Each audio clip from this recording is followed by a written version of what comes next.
नमस्कार दोस्तों, संकल्प मैथ्स क्लासेस में आपका स्वागत है। चाल, समय और दूरी का पार्ट 6 हल कर रहे हैं हम। पार्ट 6 के इससे पहले मैं 3 भाग हल करा चुका हूँ आपको, और ये पार्ट 6 के ही अब से सवाल चल रहे हैं अभी।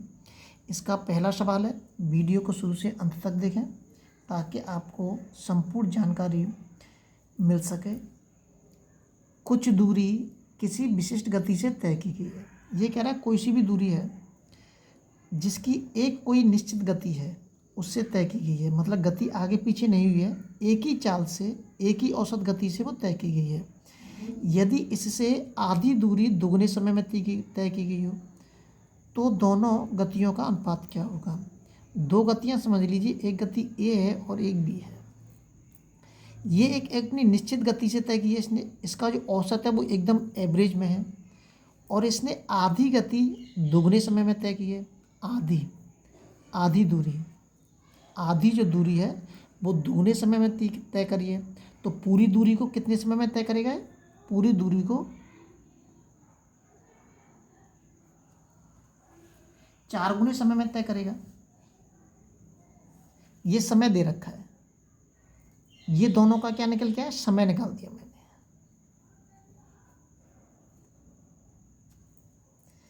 ये किसी दूरी को एक समय सीमा के अंदर तय की गई है। ये 1 घंटा में तय कर रहा है तो ये 4 घंटे में तय कर रहा है।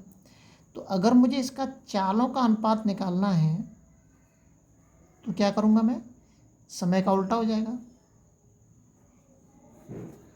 ये आपका उत्तर हो गया। अगला सवाल देखते हैं।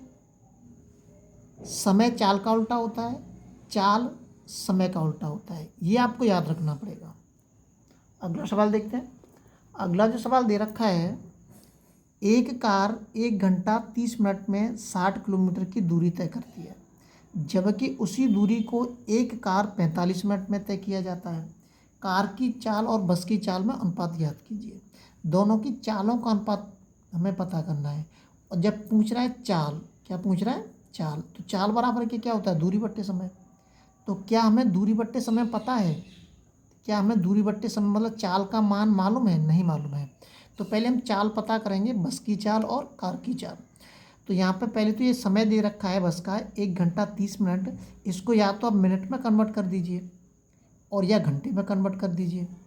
अगर आप मिनट में इसको कन्वर्ट करेंगे तो ये आपको मीटर में कन्वर्ट करना पड़ेगा, ये ध्यान रखना है। अगर इसको किलोमीटर में ही रखना चाहते हैं तो इसको आपको घंटे में कन्वर्ट करना पड़ेगा। तो यहाँ पे लिख देता हूँ मैं, बस का जो समय है टी, कितना दे रखा है? 1 घंटा 30 मिनट। मैं इसको घंटे में कन्वर्ट करता हूँ, 60 का भाग दे दूंगा इसमें, 30 दूनी 60, ये 1 से 1 बट्टे 2, 2 1 2 और 1 3, ये हो जाएगा 3/2 घंटा। कोई सा भी सवाल हो ध्यान रखना है, ऐसे हमें कन्वर्ट करना है। तो यहाँ बस का जो समय है वो कितना हो जाएगा? 3/2 घंटा, और दूरी दे रखी है 60 किलोमीटर की दूरी दे रखी है। अब आगे कह रहा है कि उसी दूरी को, मतलब दूरी उतनी रखनी है कार के लिए भी। समय दे रखा है 45 मिनट, तो कार का जो समय दे रखा है इसको भी हमें कन्वर्ट करना पड़ेगा। टी बराबर के दे रखा है 45 मिनट, इस 45 मिनट को कन्वर्ट करता हूँ मैं, 60 का भाग दे देता हूँ इसमें, 15 × 3 = 45 और 15 × 4 = 60, तो कितना हो जाएगा? 3/4 घंटा। अब दोनों की चालों का अनुपात पूछ रहा है, तो चाल बराबर के क्या होता है? दूरी बट्टे समय। बस की चाल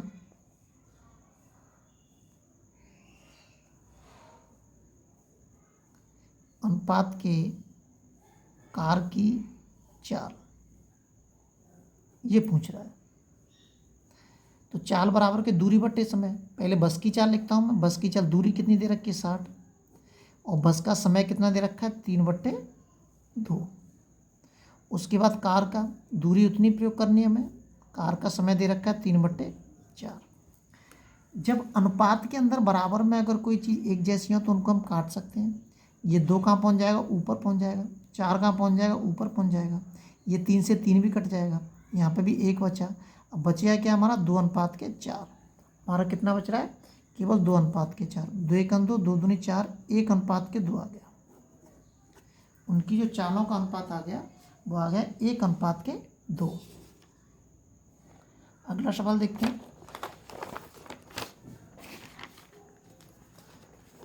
अगला सवाल दे रखा है, एक बस की चाल बिना रुके। सवाल बहुत अच्छा है।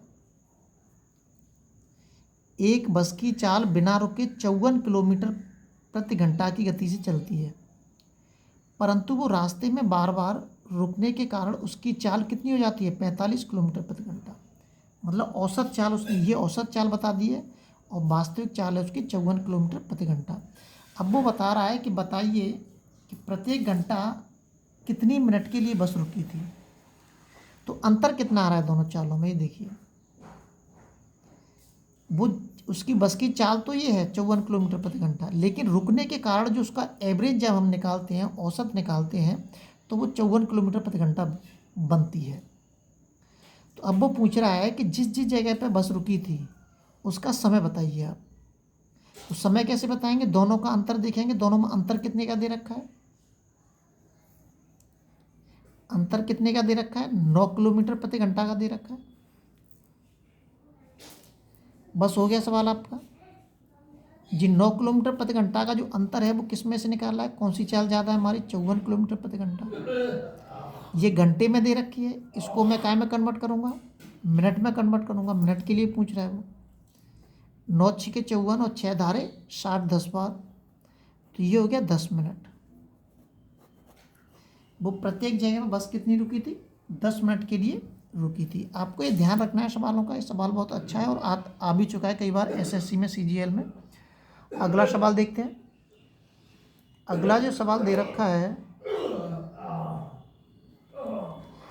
ए बी से दुगनी गति से दौड़ता है।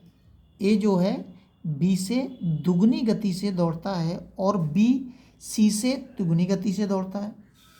सवाल बहुत अच्छा है, ये भी सवाल बहुत अच्छा है। यहाँ से चलते हैं पहले, ए बी से दुगनी गति से, मतलब गति दे रखी है सारे, चाल किसकी, ए अनुपात के बी के। अब ए बी से दुगनी मतलब ए की चाल दोगुनी है तो बी की 1 है, यही कह रहा है वो। आगे कह रहा है बी अनुपात के सी। बी सी से 3 गुना गति से दौड़ता है। अगर बी 3 है तो सी 1 है हमारा।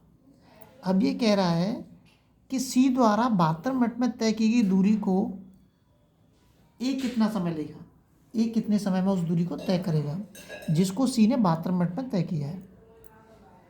तो सबसे पहले जब ये अलग अलग अनुपात में अगर आ जाता है तो हम सबसे पहले इसको एक अनुपात में बनाएंगे, ए अनुपात बी अनुपात के सी। तो ए अनुपात के बी का मान दे रखा है 2:1, बी सी का मान दे रखा है 3:1। अब इधर भी जगह खाली बची है और इधर भी जगह खाली बची हुई है। जो जगह खाली बची है वो इसके सामने जस्ट होता है, इसको इधर लिख देंगे। इनका गुणा कर दीजिए, 3 दूनी 6, 3 एकम 3 और 1 एकम 1। ये आ गया तीनों की चालों का वास्तविक अनुपात। ये तीनों की चालों का अनुपात आ गया। अब इसमें कह रहा है सी द्वारा 72 मिनट में तय की गई दूरी। सी ने जो दूरी 72 मिनट में तय की है, लेकिन ये चालों का अनुपात है, ये ध्यान रखना है, भटकना नहीं है। और यहाँ कह रहा है सी द्वारा 72 मिनट में, तो आप 1 बराबर के 72 नहीं लिख सकते हम, क्योंकि ये चाल दे रखा है और यहाँ क्या दे रखा है, समय। तो मैं समय जो होता है हमेशा चालों का उल्टा होता है, लेकिन यहाँ पे 2 नहीं है, यहाँ पे 3 दे रखे हैं। तो हमें समय का मान कैसे निकालना है, इसका उल्टा ही होता है। तो इसका उल्टा कर देंगे, 1/6 कर देंगे, इसको 1/3 कर देंगे और इसको 1/1 कर देंगे। इसका एलसीएम कितना आएगा, इसका एलसीएम आएगा 6। अब इनका जो एलसीएम 6 आ रहा है, अनुपात के अंदर क्या करते हैं हम, जो एलसीएम आता है उसका हम गुणा कर देते हैं। जो एलसीएम आता है उसका क्या करते हैं हम, गुणा कर देते हैं। इसको काट दीजिए, इसकी जब कैलकुलेशन करेंगे तो 6 से 6 कट जाएगा, 3 दूनी 6 और 6 एकम 6, ये आ गया। ये आ गया समय का अनुपात, ये समय निकल के आ गया। अब जो प्रश्न के अंदर जो समय दे रखा है सी का समय कौन सा है यहाँ पे 6, तो 6 बराबर के दे रखा है वो 72। तो 6 से कितनी बार कट जाएगा 12 6 के 72, 12 मिनट में तय कर 6 और 6 से 12 बार कट जाएगा। इस 12 का गुणा आप जिसमें कर देंगे उसी का समय पता चल जाएगा हमें। 12 का गुणा किसमें कर, एक ही कह रहा है तो 12 का गुणा इसमें कर देते हैं हम, 12 एकन 12। तो ए जो है उसको 12 मिनट में पूरी कर लेगा। अगर वो बी की पूछता तो 12 दूनी 24 हो जाता, सी की पूछता 12 6 के 72 वो दे रखा है। अगले वीडियो में आपसे फिर मिलते हैं, जब तक आप अपने लेवल पर वीडियो को शेयर और सब्सक्राइब जरूर करें।